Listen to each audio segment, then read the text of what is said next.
Hi friends, welcome to my channel. நம்ம ரொம்ப நாளைக்கு அப்புறம் இன்றைக்கி திருப்பியும் நம்ம வந்து ஸ்நாக்ஸ் செய்கிறதுக்கு வந்திருக்கோம். இன்றைக்கி என்ன பண்ண போகிறோம்னா சிக்கன் சீஸி கட்லெட் பண்ண போகிறோம். அதுக்கு நமக்கு தேவையானது வந்து சிக்கன், வேக வச்ச சிக்கன். இதை வந்து ஸ்டீமரில் வச்சு வேக வச்சு வச்சுருக்கோம். அப்புறமா வேக வச்ச உருளைக்கிழங்கு, வறுத்த சேமியா பொடி குட்டி குட்டியாக கையை வச்சு இது பண்ணி வச்சுருக்கோம். அப்புறம் சீஸ் வந்து பாராக இருந்தது, அதை வந்து குட்டி குட்டியாக கட் பண்ணி வச்சுருக்கோம்.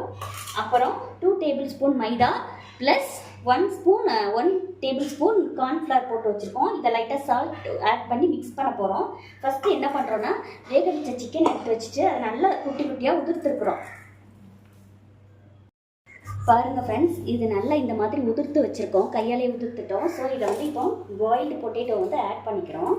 ஆட் பண்ணிவிட்டு அதையும் சிக்கனையும் நல்லா ஸ்மாஷ் பண்ணிக்கிறோம். கை வச்சு பண்ணிக்கலாம், நல்லா வேக வச்சிட்டோம்ல. இப்போ சிக்கனையும் பொட்டேட்டோவும் நல்லா ஸ்மாஷ் பண்ணியாச்சு, ஒன்றா மிக்ஸ் பண்ணிட்டோம். இப்போ வந்து சால்ட்டு ஒரு 1/2 டீஸ்பூன் சால்ட் ஆட் பண்ணிக்கிறோம். அப்புறம் chilli powder 1 teaspoon chilli powder. அப்புறம் மஞ்சள் தூள் ஆட் பண்ணிக்கிறோம். அப்புறம் சிக்கன் 65 பவுடர் ஆட் பண்ணிக்கிறோம். ஆட் பண்ணிவிட்டு இந்த சீஸ் நம்ம கட் பண்ணி வச்சுருக்கோம்ல, அந்த சீஸை ஆட் பண்ணிக்கிறோம். ஃபுல்லாக ஆட் பண்ணிக்கலாம். இது வந்து ஒரு பாராக இருந்தது, நம்ம வந்து நல்லா கட் பண்ணி வச்சுருக்கோம். ஸோ எல்லாம் மிக்ஸ் பண்ணிக்கலாம். ஓகே ஃப்ரெண்ட்ஸ், நல்லா மிக்ஸ் பண்ணியாச்சு. இப்போ இது வந்து சைடில் அப்படியே இருக்கட்டும்.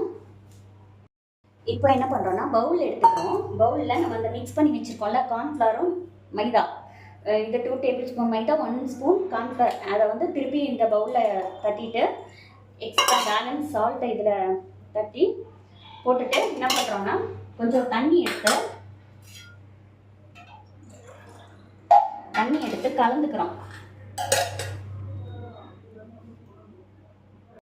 ஓகே, இப்போ வந்து நம்ம அந்த தண்ணியை கொஞ்சமாக ஆட் பண்ணிவிட்டு இதை வந்து ஒரு தோசை மாவு பதத்துக்கு கரைச்சிக்கிறோம். கட்டிப்படாமல் கரைக்கிறோம். ஓகே, இன்னும் கொஞ்சம் தண்ணி ஆட் பண்ணிக்கலாம். ஆட் பண்ணிவிட்டு கரைக்கிறோம். ஓகே, பாருங்கள் ஃப்ரெண்ட்ஸ், எப்படி நல்லா மிக்ஸ் பண்ணியாச்சு. கொஞ்சம் நல்லா திக் பேட்டராக தான் நம்ம மிக்ஸ் பண்ணி வச்சுருக்கோம். இப்போ நம்ம என்ன பண்ண போகிறோன்னா, ஸ்பூனை வந்து சைடில் வச்சுட்டு இதுதான் இதை வந்து குட்டியாக இந்த மாதிரி நம்ம ரெடி பண்ணி வச்சுருக்க டோவில் வந்து கொஞ்சோடு இப்படி எடுத்துட்டு அதை வந்து இந்த பேட்டரில் போட்டுட்டு அப்புறம் வறுத்து வச்ச சேமியா இருக்குல்ல, அதில் போட்டு ஒரு புரட்டி எடுத்துட்டு இந்த மாதிரி எடுத்து சைடில் வச்சுக்கிறோம்.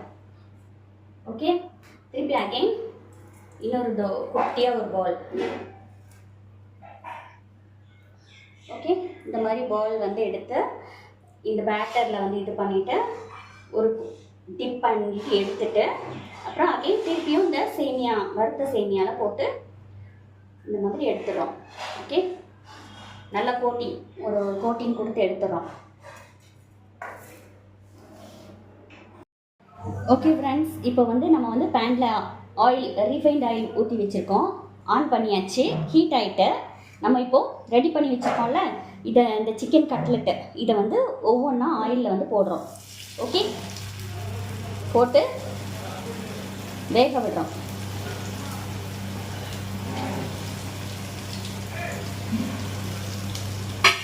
கொஞ்சம் மீடியம் ஃப்ளேமில் வச்சு வேக விடுறோம்.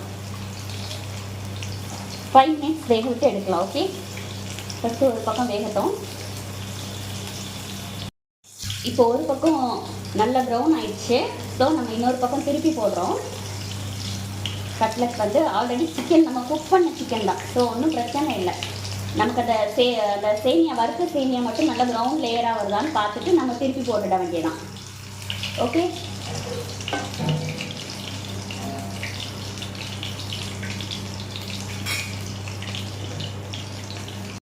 இப்போ பாருங்கள் ஃப்ரெண்ட்ஸ், 2 பக்கமும் சிக்கன் கட்லெட் வந்து சீஸி கட்லெட் வந்து நல்லா ரெடி ஆகிட்டு, சீஸ்லாம் நல்லா மெல்ட் ஆகி வெளியில் வந்துருக்கு பாருங்கள் ஃப்ரெண்ட்ஸ்.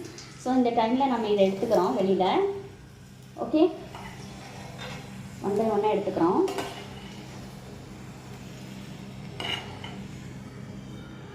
எடுத்தாச்சு. பாருங்க ஃப்ரெண்ட்ஸ், நமக்கு சிக்கன் சீஸி கட்லட் எவ்வளோ கிறிஸ்பியாக ரெடி ஆகிருக்குன்னு. சீஸ் எப்படி இருக்கு பாருங்க ஃப்ரெண்ட்ஸ். இதே மாதிரி நீங்களும் உங்கள் கிட்ஸுக்கு வீட்டில் செஞ்சு கொடுத்து ஹாப்பியாக என்ஜாய் பண்ணுங்கள். Bye friends.